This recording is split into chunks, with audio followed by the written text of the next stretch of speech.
Good morning all. Our chapter 10 is story of walls. Okay, इस chapter में हमें walls के बारे में पढ़ना है कि जो फोर्ट रहते हैं, किले रहते हैं, उसकी वॉल किस तरह से रहती है, उन पर नक्शे काम किस तरह से किया जाता है, वो कितनी बड़ी रहती है, वो इतनी बड़ी किस तरह से बांधते हैं, वो हमें जानना है। Reach Uparkot. Finally today we went out with didi to see Uparkot near Junagadh city. Didi studies history and we enjoy visiting various places with हर।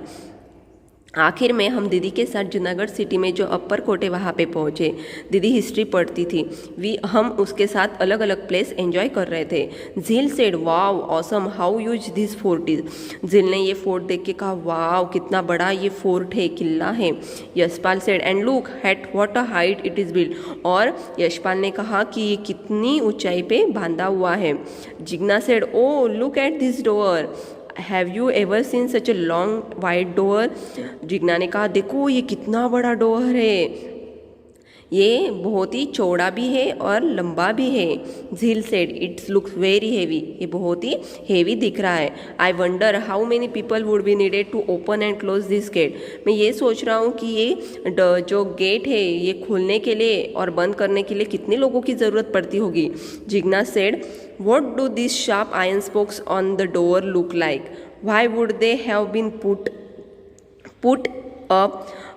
जिग्ना बोलती है कि देखो ये डोर पे एक लोहे के देखो स्पोक्स है। स्पोक्स यानी क्या, तीलियां है, वो बहुत ही शार्प है। Why would they have been put up? वो वहाँ पे क्यों लगाई होगी। Jheel said look at this thick wide wall. देखो ये कितनी मोटी चौड़ी दीवार है। Yashpal said I have never seen such thick walls. Yashpal ने कहा मैंने ऐसी मोटी दीवार कभी नहीं देखी। Jigna said at some places this wall produces in a circular shape towards the front. I wonder why is that. Jigna ने कहा कई कई जगह दीवार के सामने की ओर एक गोलाकार रूप में हुबरी होती है, ऐसा क्यों है, मुझे आश्चर्य है कि ऐसा क्यों है। दीदी सेड इट इज़ कॉल्ड बेशंस यानी गढ़। इसे कहते हैं बेशंस यानी गढ़ कहते हैं, बेशंस यानी बुर्ज। So see they are even higher than the wall. वो वॉल से भी बड़े बड़े रहते हैं। There are many bastions in the outer wall of this fort. ये किले के आजू बाजू दीवारों के पास बहुत सारे गढ़ है, बुर्ज है। Thick walls, huge gates and so many bastions यानी मोटी दीवारें, बड़े बड़े गेट्स एंड बेशंस है यानी बुर्ज है। How strong measures have been taken for the protection of the fort. ये किले की सुरक्षा के लिए उन्होंने कितने स्ट्रांगली ये मेजरमेंट लिया है। Okay, now the next is think. यहाँ उसी टॉपिक से रिलेटेड यहाँ पे कुछ क्वेश्चन है जो आपको नोटबुक में राइट डाउन करने हैं, ये चारों क्वेश्चन। तो first is why were bastions made in the fort wall. जो फोर्ट वॉल रहती है, जो किले की दीवार रहती है, वहाँ पे ये जो बुर्ज है वो क्यों बांधते हैं, क्यों रहते हैं। Because it is possible to protect the fort only when soldiers could see up to great distance. Bastions are useful for this purpose. So there use to be a bastions made in every fort wall. क्योंकि जो किले की सुरक्षा के लिए ये जो बेशंस है वो बहुत ही बड़े बड़े बनाए हुए रहते हैं, यानी जो सोल्जर्स रहते हैं वो दूर से सब कुछ देख सके। ओके, इसीलिए ये बुर्ज बनाए हुए रहते हैं। Why were big holes made in the fort. जो किले रहते हैं उसमें बिग होल क्यों बनाए हुए रहते हैं, क्योंकि soldiers guarding the fort could see the things at a distance through the big holes made in the bastions. Okay, जो सोल्जर्स रहते हैं वो फोर्ट की गार्डिंग करते हैं, जो किले की गार्डनिंग करते हैं, गार्डिंग मतलब किले की सुरक्षता के लिए, और वो दूर से वो डिस्टेंस दूर से अगर कोई उन पे हल्ला भी कर रहा है तो वो बिग होल से देख सकते हैं। What is the difference between looking from straight flat wall and bastions at the height.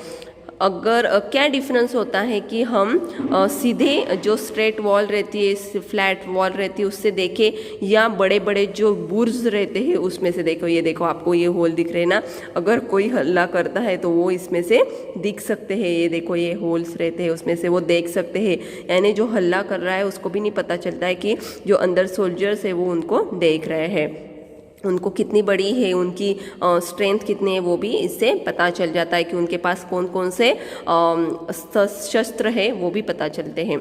How would be soldiers find peeping from the holes in the bastions useful while attacking.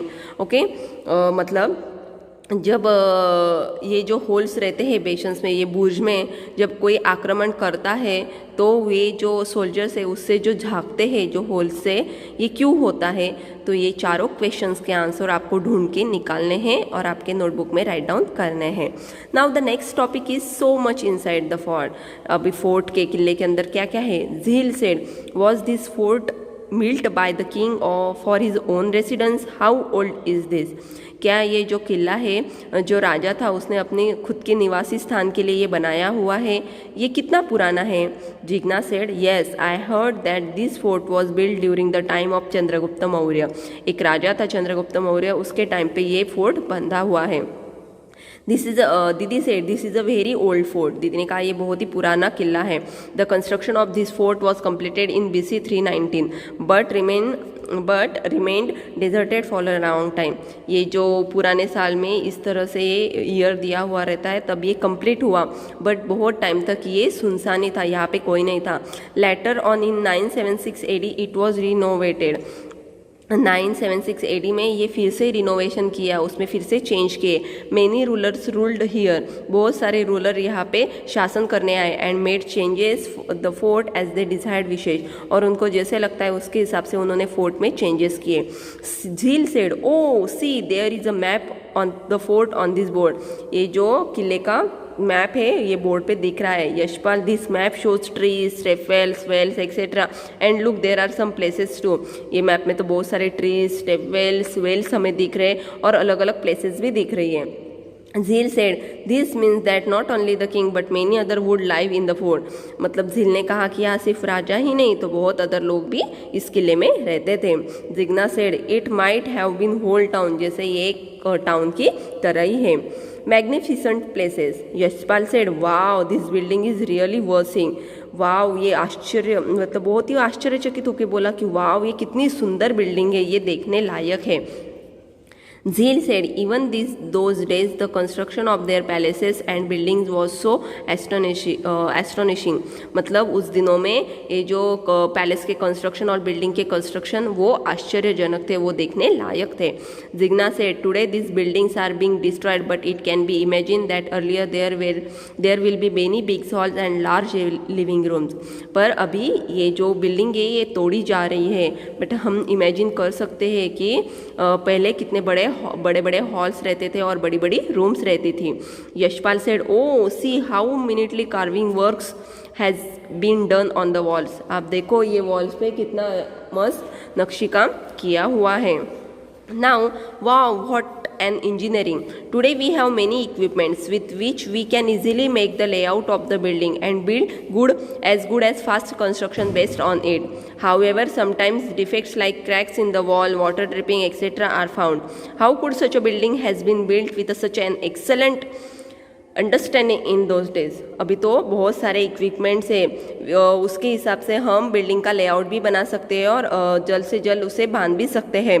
But अभी अब आप देखोगे कि आपको walls में crack, water का गिरना, ये बहुत सारी वॉल में आपको दीवारों में दिखता है। पर जो पहले की बिल्डिंग्स थे उसमें वो उन्होंने कितने अंडरस्टैंडिंग से ये बिल्डिंग बनाई हुई थी। If we think about how the people would have live thousands of year, अगर हम सोचेंगे कि 100 साल पहले लोग किस तरह से रहते होंगे, so many questions will arise in our minds. हमारे दिमाग में अभी बहुत सारे ऐसे क्वेश्चन उठेंगे, वो लोग किस तरह से रहते होंगे, क्या खाते होंगे, कहाँ से खाना लाते होंगे। For example how could water be raise at such height, ये इतनी बड़ी उनकी वॉल रहती थी तो ऊपर पानी किस तरह से उठाया जाता था, आपको सोचना है। Okay, think and discuss. यहाँ पे कुछ क्वेश्चन है।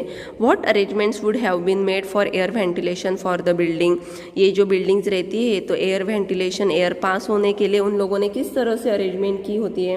So there must have been doors, windows, ventilators, balconies, etc. as arrangement made for air ventilation in the building. Building में डोर्स रहते हैं, विंडोज रहते हैं, आफ्टर दैट बालकनीज रहती है, इसकी वजह से एयर वेंटिलेशन हो सकता है. Look carefully at the picture of the beautiful carving made on the wall. देखो बहुत अच्छी तरह से नक्शी काम ये वॉल पे किया हुआ है. What tools would have been used for such a fine carving. कौन सी टूल्स ये नक्शी काम करने के लिए यूज होती होंगी? तो like hammers, chisels, then files, ये यूज किया जाता होगा. What would happen there if there was no electricity at our house for a week. What are the works that can be difficult to do without air. अगर हमारे घर में एक हफ्ते तक इलेक्ट्रिसिटी नहीं है तो हम क्या होगा, उसकी वजह से हमें कौन कौन से काम करने के लिए डिफ़िकल्ट हो जाएगा. अगर हमारे घर में एक हफ्ते तक इलेक्ट्रिसिटी नहीं होगा तो बहुत ही पूरा घर अंधेरे में हो जाएगा. Okay, we would have to make do with lamps and lanterns. हम फिर लैम्प्स लगाएंगे, लैटन्स लगाएंगे. We would not able to operate appliances. हम अलग अलग अप्लायंसेस यूज़ नहीं कर सकते, जैसे mixture, fan, oven, washing machine, heater, fridge. Okay, TV, cell phone हम चार्ज नहीं कर सकते. ओके, कंप्यूटर नहीं यूज़ कर सकते, हमारा इंटरनेट नहीं चलेगा. बहुत सारी जो चीज़ें हैं विदाउट इलेक्ट्रिसिटी पॉसिबल नहीं होती है. ओके, तो आपको ये तीनों क्वेश्चन के आंसर आपके नोटबुक में लिखने हैं. Now the next topic is fort of Uparkot. यहाँ पे एक फोर्ट दिया हुआ है. यहाँ पे 14 प्लेसेस है. एक main gate, okay, Lashkari Vav, Neelam Manik Top, Jama mosque, okay, Buddhist cave. यहाँ से अलग अलग तरीके से 14 तरह के ये प्लेसेस है जो नंबरिंग यहाँ पे की हुई है और उसी से रिलेटेड यहाँ पे कुछ क्वेश्चंस है. पहले तो ये है, where is east west direction. At the place where you are in which direction does the sun rise, where does it set. अगर आपको ईस्ट वेस्ट जानना है तो आप जिस पोजिशन पे खड़े रहो, अगर आपके सामने से जहाँ से सूर्य यानी सन जहाँ से राइज होता है वो ईस्ट, और जो सन जहाँ पे सेट होता है, सनसेट जहाँ पे होता है वो वेस्ट रहता है. Now look carefully at the map of Uparkot given on the previous page. On the map arrow show all the 4 direction. यहाँ पे 4 डायरेक्शन दी हुई है, that is east, west, north and south. Now the first question is, if you enter from the main entrance in which direction from you is Nilam Manen Canon. Okay, ये main gate है. देखो main gate ये first number का. आपको जाना है नीलम मानिन Canon. ये कहाँ पे? 3rd नंबर पे है. अभी ये 3rd नंबर कहाँ है आपको फाइंड आउट करना है. 3rd नंबर ये देखो यहाँ पे जाना है. तो आप क्या करोगे, आप cannon will be left on my left, आपके लेफ्ट साइड में ये होगा. If someone is there in the Buddhist cave in which direction from him और her will the water tank will. अगर आप बुद्धिस्ट केव के पास हो, बुद्धिस्ट केव कहाँ है? अभी ये देखो 5th नंबर पे, यानी ये यहाँ पे है. आपको ये वाटर टैंक के पास जाना है तो आप कहाँ पे जाओगे? Will be on south from, ये साउथ साइड में है. In which direction would you walk from the Buddhist cave to Jama Masjid. Jama मस्जिद 4th नंबर पे, यानी ये यहाँ पे, यहाँ से लेके यहाँ तक जाना है तो आप फिर से साउथ में ही जाओगे. I will walk towards the south.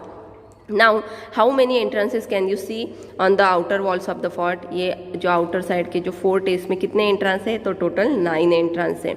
How many palaces are there in the fort. Total कितने पैलेसेस है? तो आप देखोगे मैप में तो ये 3 palaces. What are the arrangement done for the water inside the fort.